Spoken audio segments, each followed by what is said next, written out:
गणेशाय नमः। नारद उवाच प्रणम्य शिरसा देवं गौरीपुत्रं विनायकं भक्तावासं स्मरे नित्यम् आयुर्कामार्थसिद्धये।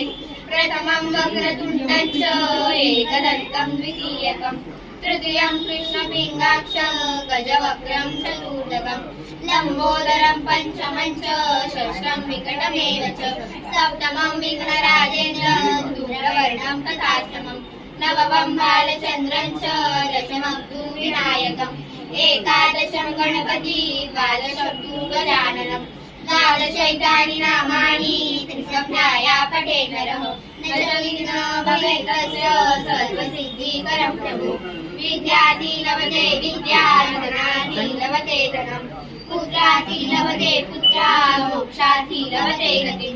जपे गणपति स्तोत्रं षड्वैर्मासे फलं लभेत् संवत्सरेण सिद्धिं च लभते नाथ संशया। अष्टोऽप्यो ब्राह्मणे पश्य लिखित्वाया समर्पयेत् तस्य विद्या भवेत् सर्वा गणेशस्य प्रसादतः।